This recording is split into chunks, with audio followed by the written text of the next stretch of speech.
Meshnautas Podcast. Etnografías de lo digital. Segunda temporada. Etnografías del Grupo de Investigación en Juventud y Cultura Digital de la UNAM. Hola, bienvenidos, bienvenidas, bienvenides a un nuevo episodio de Meshnautas. Te mostramos los secretos del trabajo etnográfico de lo digital. En este episodio vamos a conocer el trabajo de Alma Galindo. Meshnautas Podcast. Hola, ¿qué tal? Pues muchas gracias por la invitación a este podcast. Y bueno, primero que nada sí me presento. Mi nombre es Almacelia Galindo Núñez. Soy de México, de una ciudad que se llama Colima. Tengo casi 35 años. Y bueno, pues yo, como mi formación académica empezó siendo en el área de la comunicación, entonces soy comunicadora. Después hice una maestría en desarrollo social, pues mi interés era un poco como cómo vincular la comunicación y como toda la técnica y la ciencia que lleva pues esto con el desarrollo humano y social. Entonces mi maestría fue en gestión y desarrollo social y actualmente estoy por egresar del doctorado en estudios socioculturales, que fue como agregar un poco a esta formación que tenía. Y bueno, pues disfruto un poco esta de formación académica porque, aunque es amplia, he tratado de ir especializándome y creo que algunas de las ventajas que tiene pues es que tengo a la mano herramientas que son como muy técnicas, como el video, como la radio, como lo gráfico, lo audiovisual, pero al mismo tiempo pues tengo algunas bases teóricas que me permiten entender pues mejor esto, ¿no? Que es el desarrollo, que es la sociedad, que es la comunicación. El tema de investigación. Bien, el tema de investigación, que de hecho es parte de mi investigación doctoral, se enfoca en las juventudes y en específico en comunidades de innovación tecnológica, que yo les llamo comunidades de práctica porque son comunidades como muy específicas dentro de las comunidades tecnológicas. Entonces, por ejemplo, estoy hablando de comunidades de hackers, de comunidades de ciberfeministas, de comunidades como makers, defensores de derechos digitales o comunidades que se enfocan en promocionar y distribuir la cultura, sobre todo la cultura digital o en esquemas de participación digital. Entonces, este tipo de comunidades conforman un universo por sí mismo y bueno, yo lo que hice fue identificar estas comunidades, describir sus características, ubicar en el contexto y entonces, por ejemplo, una de los primeros resultados que tuve es la clasificación, ¿no? Porque comunidades tecnológicas no son iguales en todos lados y aunque tengan el mismo nombre no hacen lo mismo. Por eso es que yo las nombro o realmente mi concepto teórico es la comunidad de práctica. Y las prácticas en las que yo me enfoco son en las prácticas de conocimiento y cultura libre. Es decir, algunas de estas comunidades similares pueden ser, por ejemplo, aquellas que tienen emprendimiento, ¿no? Que son comunidades de startups o de emprendedurismo digital, pero esas comunidades no son en las que yo me enfoco porque esas tienen una clara tendencia comercial, una clara tendencia de negocios, ¿no? Un business approach, y yo lo que estudio son comunidades que hacen prácticas más encaminadas a la redistribución de la información y del conocimiento. Por ejemplo, aquellos que estudian los derechos digitales. Entonces, por ejemplo, una de las primeras aproximaciones que tuve a estas comunidades fue a través de un seguimiento en línea que hice. Por ahí tengo el artículo, se los comparto, sobre qué se dice en México sobre derechos digitales.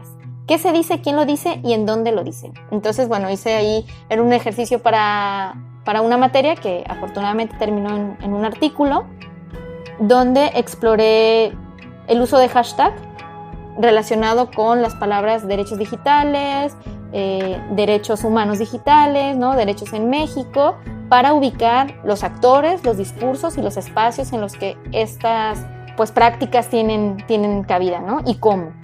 Y bueno, ese fue, por ejemplo, un ejercicio que hice. Otro fue ir reconociendo las comunidades en distintas ciudades como para también ver cuáles eran aquellas que son hito o que son importantes, porque pues obviamente hay algunas que tienen mayor trascendencia o que han tenido mayor participación o que incluso ya tienen incidencia pública y política. Entonces fue como ir reconociendo estas comunidades. Por ejemplo, una de ellas es el Rancho Electrónico, que es una comunidad muy reconocida en la Ciudad de México de hackers que no solamente hacen cuestiones tecnológicas, sino que, por ejemplo, desarrollan programas para que la gente, para combatir, por ejemplo, la obsolencia tecnológica, ¿no? Que tú puedas reparar tus propios dispositivos para seguirlos utilizando, ¿no? Y no caer en la trampa de estar comprando cada vez más en el consumismo.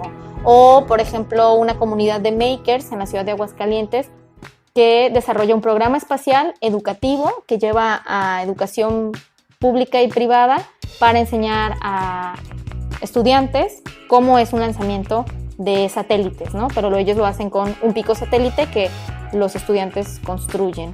O las ciberfeministas que, por ejemplo, han tenido incidencia política y pública a través de sus prácticas y a través de sus prácticas digitales, pues para garantizar que las mujeres utilicen el Internet como un espacio libre de violencia, de todas las violencias. Entonces, ese es el tema de investigación y bueno, ya en la siguiente les cuento cómo llegué a este tema.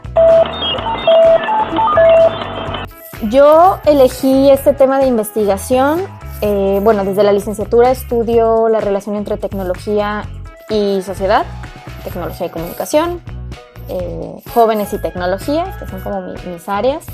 Y yo llego al tema porque en un principio quiero estudiar qué es lo que hacen los jóvenes con la tecnología, ¿no? Tradicionalmente a los jóvenes siempre se les ha dado esta categoría de que como son jóvenes precisamente, pues ellos nacieron con la tecnología, entienden la tecnología, conocen la tecnología y por tanto la utilizan de mejor manera. Entonces siempre o la tecnología es mala porque los manipula o qué hace la tecnología con los jóvenes. Pero hay pocos estudios o hay menos estudios sobre qué hacen los jóvenes cuando utilizan la tecnología, o sea, qué efectos o qué consecuencias puede tener. Entonces, yo planteo como esto como un primer arranque y me doy cuenta que en realidad yo estoy estudiando jóvenes privilegiados, ¿no? Si bien los jóvenes como generación tienen un acceso mucho más amplio a las tecnologías que quizás nuestros padres o no se diga nuestros abuelos, sí me doy cuenta que estas comunidades de práctica son un sector privilegiado que entiende la tecnología, que no solamente la utiliza, sino que la entiende y la deconstruye y que inclusive la cuestiona y la critica. Entonces yo llego al tema pues dándome cuenta primero de a quiénes estaba queriendo mirar y luego ya seccionando y yo creo que me motiva un poco como por un lado la curiosidad. Siempre cuando yo empecé a estudiar tecnología en realidad a mí me costaba mucho utilizar ciertas herramientas, no las comprendía, me enojaba mucho con las computadoras y entonces es como un reto estudiar algo que siempre me desafió, pero también me motivó el preguntarme por qué estos chicos, por qué estas jovencitas, por ejemplo, en lugar de estar un sábado en una fiesta, estaban editando Wikipedia o estaban haciendo un manual con un montón de amigos hackers sobre cómo darle mayor uso a las tecnologías, o estaban un domingo haciendo un taller de cómo reparar electrodomésticos, o estaban en sus tardes libres discutiendo temas sobre derechos digitales. Entonces me motivó un poco como por qué lo hacen y cómo lo hacen. Y pues yo lo que fui haciendo yo estudiaba en la ciudad de Aguascalientes, tenía mi año lectivo, entonces me acerqué como por medio de los contactos que tenía ya, mis compañeros de clase, a comunidades que imaginaba que hacían esto. Y luego, también fui haciendo como un seguimiento, un reconocimiento en Facebook y como bola de nieve, una comunidad me fue llevando a otra y fui distinguiendo aquellas que son como los íconos o los hitos para las comunidades más nuevas. Entonces traté de acercarme a las comunidades que me parecían clave.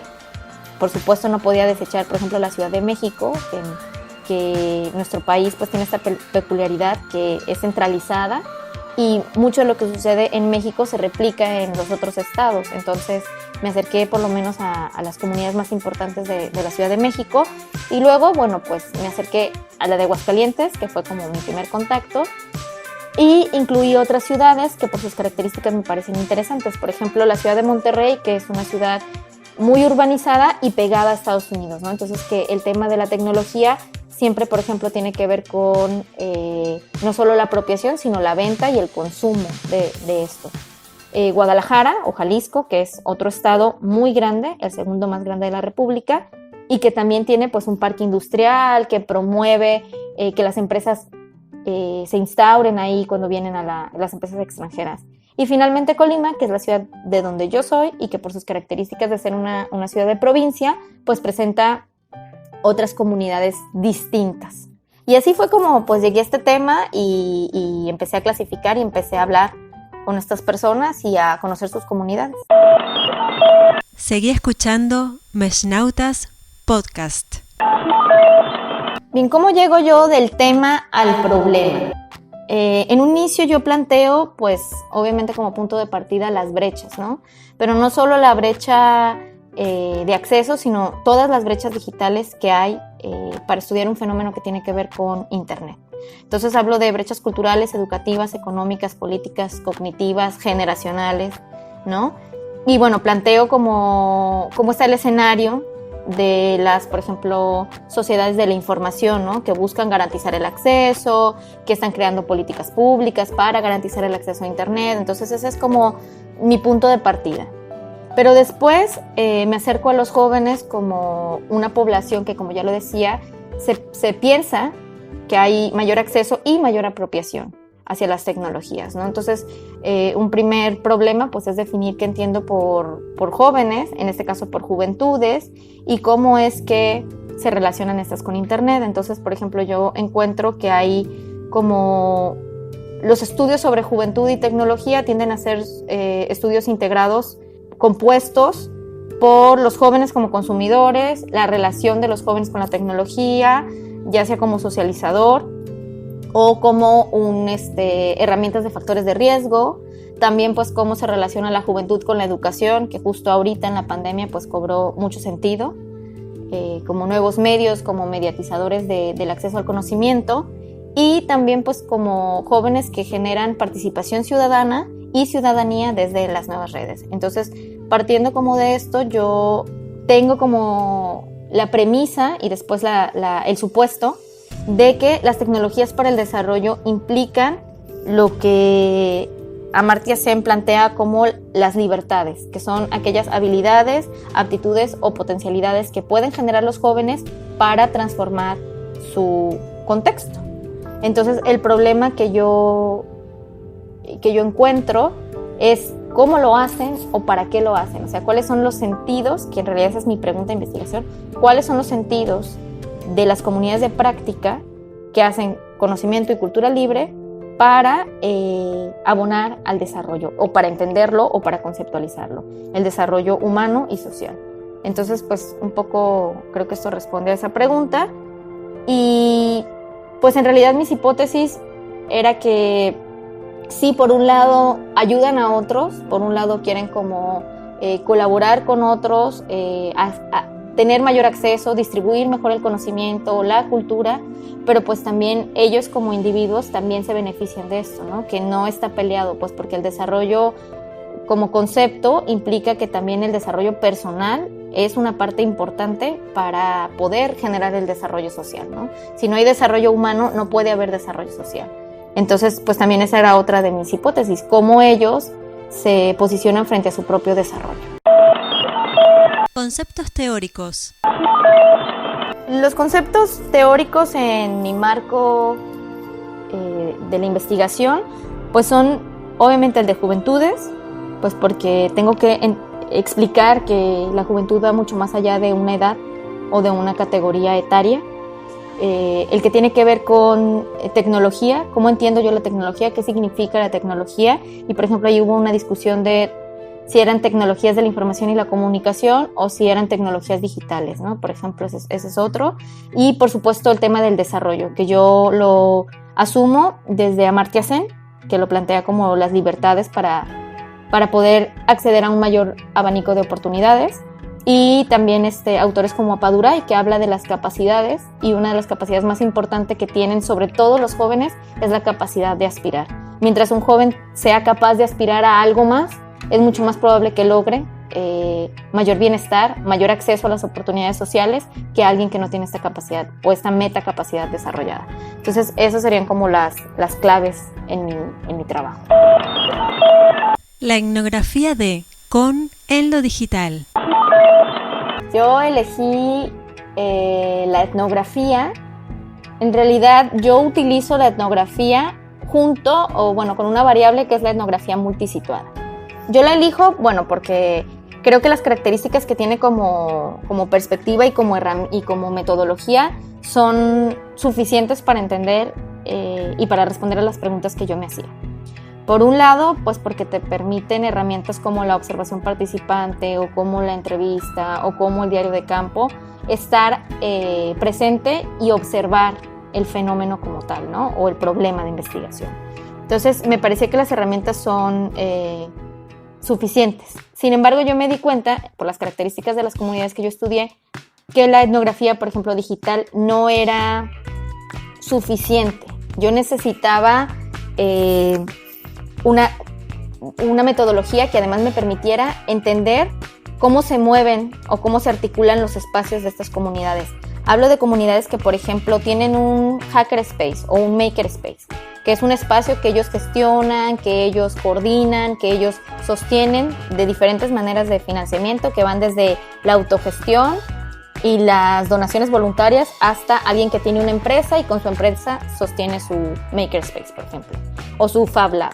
Entonces, eran espacios que estaban, digamos, de manera física ubicados en un lugar geográficamente determinado. Pero a la vez, sus prácticas se generaban desde Internet a través de múltiples plataformas, porque no utilizan una sola, y a la vez son personas que se mantienen en constante movimiento. Por ejemplo, atienden eventos como las ferias de makers, ¿no? O como los encuentros hacker, o como los conversatorios sobre los derechos digitales. Entonces son, digamos, comunidades que están en un movimiento continuo entre sus espacios digitales, que además son diferenciados porque tienen espacios digitales personales. O sea, por ejemplo, podemos hablar de chicas que tienen su propio Facebook donde ellas se posicionan políticamente como feministas, como hack feministas, ¿no? Como abortistas, por ejemplo, pero aparte comparten los contenidos distintos o a veces que abonan en sus comunidades digitales. Entonces, al yo darme cuenta de esta movilidad y de estos espacios múltiples, decidí hacer una etnografía multisituada. Entonces traté de tener presencia en todos estos espacios, ahora sí que estar en todos lados y a veces sentía que ninguno, para seguir a estas comunidades. Entonces yo lo que hice fue un seguimiento de las comunidades. Hay un autor que fue en el que yo me basé, Hirai, que él, por ejemplo, toma esta metodología de la etnografía multisituada para seguir los recorridos de los migrantes.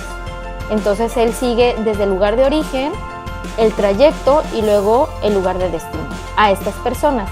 En mi caso, pues aquí es más bien, no hay un lugar de origen y un lugar de destino, sino que son lugares múltiples que además se dan al mismo tiempo. Entonces, yo no utilicé, por ejemplo, aplicaciones como tal. Sí, como que de las herramientas que traté de echar mano, pues son los registros del diario. Tengo un montón de libretas. También en algunos eventos que me tocó asistir, por ejemplo, fui a un encuentro de tecnología, que en realidad como que hay de varias comunidades, ¿no? Hay desde gamers, que no es mi tema, pero también hay makers, también hay hackers, también hay desarrolladores de software. Entonces, por ejemplo, ahí yo llevaba pues una iPad o el celular para estar haciendo anotaciones, porque te ven raros si de repente sales como con una libreta, ¿no? O a veces grababa audios y luego trataba de transcribir. Esas son como, por ejemplo, las aplicaciones que podría utilizar. En mi Facebook tengo un álbum donde yo iba haciendo o subiendo fotografías, y como pues la mayoría me aceptó en sus perfiles personales y comunitarios, pues yo también les di acceso al mío. Entonces esas fueron de las plataformas que utilicé. Eché mano de todas las herramientas que me eran posible, porque además el seguimiento es complicado, porque mientras estás siguiendo tienes que estar haciendo anotaciones, tienes que estar tomando fotografías. Entonces, así fue como yo fui generando esta paleta de herramientas y esta también paleta de resultados en el trabajo de campo. ¿Qué errores cometí? Sobre esa pregunta, pues yo creo que cometí varios errores, ¿no? En un principio es que solo quería hacer etnografía digital y no me daba cuenta que había que seguir a estas comunidades. Entonces, aunque yo las seguí todo el tiempo, sí hubo cosas que se me escaparon porque no hice un registro como tal de las primeras aproximaciones. Tuve que aprender, por ejemplo, como qué herramientas me funcionaban. En algún momento de la tesis yo, por ejemplo, planteaba hacer como análisis de contenido de cada publicación y pues me vi como inmersa en un mar de publicaciones que además no sabía para qué me iban a servir. Entonces no tenía claridad en mis preguntas y por lo tanto no tenía claridad en para qué me había servido todo lo que había recolectado. Entonces ese, por ejemplo, fue uno de mis grandes aprendizajes. Y una de las dificultades que tuve es que hice trabajo de campo en 5 ciudades. Estudié más de 15 comunidades y al final me di cuenta que tenía demasiadas comunidades y lo que propone la etnografía es que en lugar de hacer estudios amplios, hagas estudios profundos. El seguimiento lo que te permite es darle profundidad a los casos. Entonces, como que tuve que cortar, hacer de lado algunas comunidades de las que ya tenía resultados previos y regresar a comunidades que me parecían casos importantes para poder seguir y profundizar en estas. Yo creo que eso es lo más difícil. Y bueno, también aprendizajes en la manera de trabajar, por ejemplo, en mi manera personal, a la manera pues que, por ejemplo, mi tutora o mi comité lo planteaba, ¿no? Yo casi siempre trato de hacer trabajo empírico desde el principio, o sea, cuando todavía no tengo ni claridad como en las preguntas, yo intento hacer trabajo de campo porque creo que es difícil, si tú haces todo un planteamiento y un marco teórico y luego vas a campo, darte cuenta que a lo mejor la realidad no se adapta a tu marco. Entonces, casi siempre trato de hacerlo a la par y eso sí creo que es complicado. Creo que a mí me funciona y creo que da muchísimos aprendizajes porque siempre, por ejemplo, lo han dicho, ¿no? Tengo un trabajo de campo muy amplio y hay muchas cosas que van a quedar fuera, por lo menos en la tesis. Después espero poderlas hacer otro tipo de productos, pero es una de las dificultades y que tiene que ver también con las maneras en que nos dirigen o nos enseñan a hacer la investigación. Creo que eso es como lo más relevante. Pues anécdotas del trabajo de campo tengo muchísimas porque creo que de hecho es lo que más tengo en la tesis y lo que más disfruto. Padezco mucho con, por ejemplo, el planteamiento, pero de trabajo de campo tengo muchísimas anécdotas. Yo creo que una de las que puedo o que además como me hicieron mucho énfasis, es que de repente el estar siguiendo estas comunidades y el estar pues no solo viendo lo que publican, sino además yendo a sus talleres, viajando a donde ellos o ellas van a estar, pues de repente parecía que yo era como un fan, ¿no? De estas comunidades o una fan. Y eso creo que puede ser riesgoso si no tomas una distancia apropiada. Entonces hubo un momento donde yo me tuve que sentar y como distinguir qué realmente yo estaba queriendo fanatizar de estas comunidades y qué realmente era el cambio o el desarrollo que sí estaban llevando a cabo. Entonces, esa es una anécdota de algo que también creo que fue difícil. Y pues otra es cuando trabajé con las comunidades de hackers, pues yo empecé en línea, o sea, antes de presentarme como personalmente, empecé a pertenecer a sus grupos. Y entonces, en una actividad que ellos hicieron, yo trataba de ser no solamente observadora, sino observadora participante. Pidieron colaboración para hacer barras de música para un programa de radio que tenían en radio por internet, con una plataforma libre. Yo me ofrecí a hacer 1 hora de rock en español, como un poco para ir entendiendo las comunidades. Y entonces necesitábamos generar una clave para que yo pudiera acceder al sistema. Entonces, para mí lo más común era como, pues mándenme un WhatsApp o mándenme un correo con la clave. Y pues los hackers casi se infartan cuando yo les hago esa petición porque me dicen, no, nuestra identidad es muy importante, no te podemos mandar, te pueden hackear la clave. Y yo entonces, pues, ¿cómo le vamos a hacer, no? Entonces tuvimos que hacer una cuestión de programación, entrar a la matriz de la computadora y conectarme con este grupo. Entonces me tocó hacer programación desde la terminal de la computadora, y eso pues yo tenía muy poquita noción de programación, entonces fue súper difícil y yo no entendía por qué era tan complicado, o sea, por qué no me hacían una llamada y me dictaban letra por letra la contraseña, ¿no? Conforme fui conociéndolos y conforme fui haciendo entrevistas, acercándome a estas comunidades, entendí lo importante que es la identidad y la salvaguardación de quiénes son, ¿no? Entonces, ¿por qué utilizan avatares y no fotografías? ¿Por qué utilizan seudónimos y no sus nombres, ¿no? Que inclusive en la tesis vienen citados con sus seudónimos. Entonces, fue muy chistoso porque fue como 3 horas de estar batallando para que me dieran esa clave, pero lo que yo aprecio mucho es que no se rindieron, pues me siguieron dando instrucciones. Les dije, ¿saben qué? Me duele la cabeza, déjenme ir a tomar algo, ahorita regreso. Fui, me tomé algo, hablé con mis amigas y yo, es que esto creo que no voy a lograrlo, ¿no? Y ya luego, bueno, regresé, me siguieron apoyando y por fin tuve esta clave. Entonces, esa es una de las anécdotas, de las primeras anécdotas que recuerdo, pues, como con mucho cariño, ¿no? Porque además también me daba pie como a esta esperanza que yo creía que mi hipótesis o mi supuesto iba a estar ahí, ¿no? Que es que ayudan al otro y que sostienen al otro a partir de, pues de eso, de sus pares, de sus conocimientos y de no rendirse. Seguí escuchando Meshnautas Podcast. Pues como lo decía al principio, mi tesis prácticamente está terminada, estoy por defenderla, si no es que ya la defendí cuando salga este podcast, pues porque inicié el doctorado en el 2016 y bueno, sí tengo resultados. Una de las dificultades que tuve es que yo planteaba lo que decía, ¿no? Los jóvenes como punto de salida de la tesis. Al final, por cuestiones, digamos que de discrepancia entre los asesores y yo, no partí de los jóvenes, pero por ejemplo uno de los resultados es que sí son jóvenes los que hacen estas prácticas y los que conforman estas comunidades de práctica. Entonces, los jóvenes no fueron mi punto de entrada, pero sí fueron uno de los resultados que yo obtuve, y que es que la mayoría de quienes realizan estas prácticas son jóvenes o son personas que se consideran o se autonombran a sí mismos como jóvenes. Otro de los resultados es que sí le dan a sus prácticas un sentido que tiene que ver con el desarrollo humano y con el desarrollo social, principalmente a través de la redistribución de información y de la generación de conocimiento.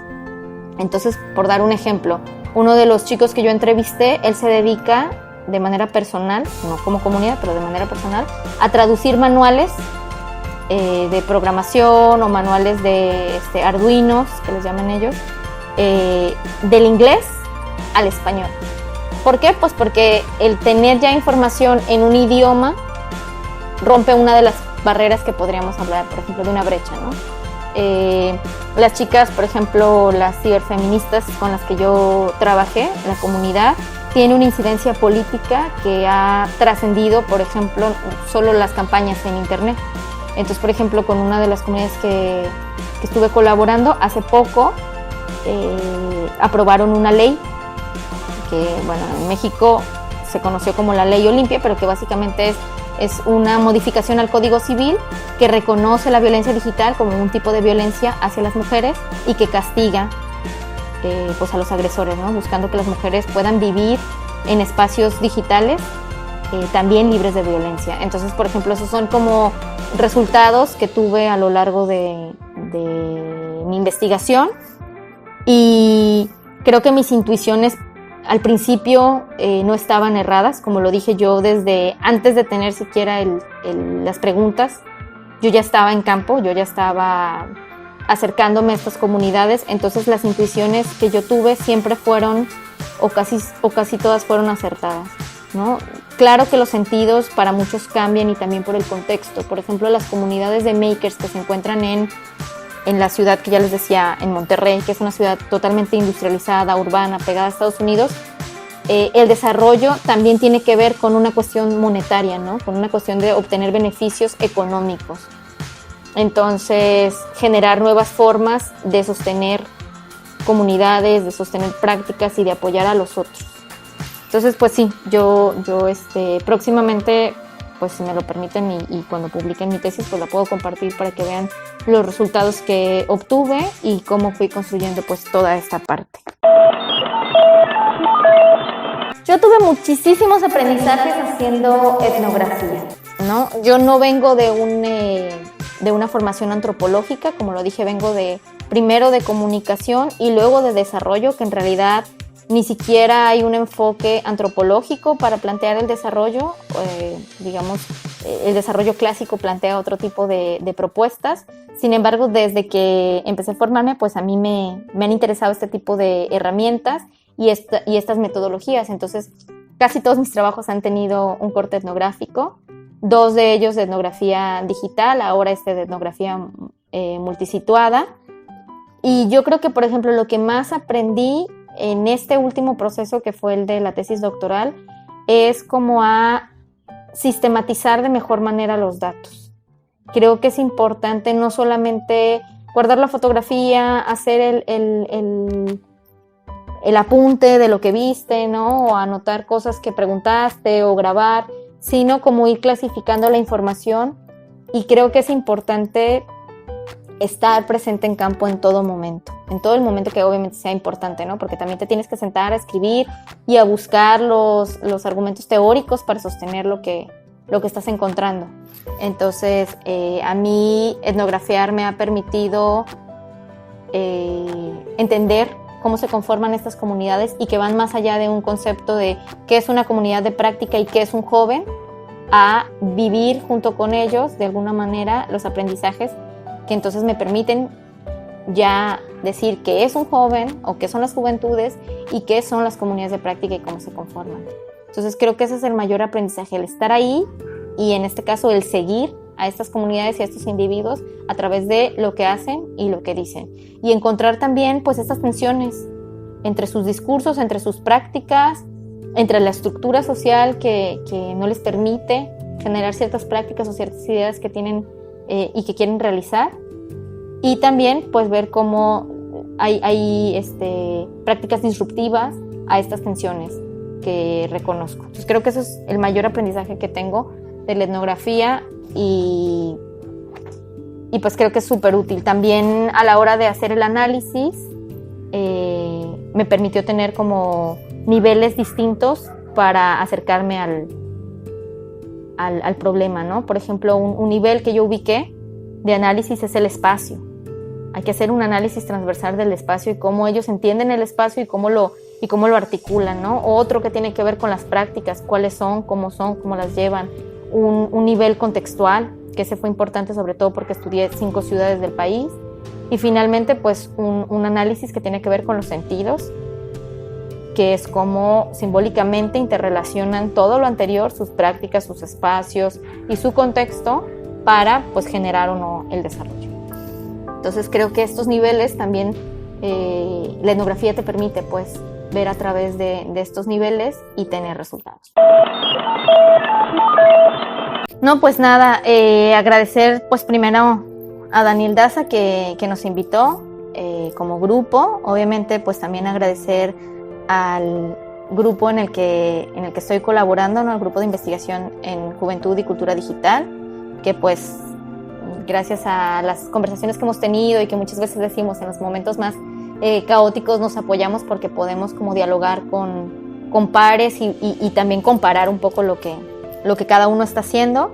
Entonces pues muchas gracias a mi grupo pues porque hayan estado en este proceso, y también bueno al Círculo de Estudios de la UNSAM que nos abrió este espacio y que nos escucha y obviamente también nos da la oportunidad de poder relatar cómo vamos armando el conocimiento y nuestras investigaciones. Entonces, pues muchísimas gracias también a quien nos escucha y pues nada, decirles que la etnografía es un método y una metodología que tiene herramientas muy interesantes y que si su objeto de estudio y sus preguntas pueden responderse con esto, pues que lo realicen, que es algo que además no se hace a priori, entonces te permite explorar, te permite ir entendiendo la realidad y acercarte pues de manera que yo considero es mucho más orgánica. Entonces, muchas gracias y pues bueno, un saludo desde Colima, México. Este fue otro episodio de Meshnautas. Gracias a nuestra entrevistada de hoy. Meshnautas Podcast.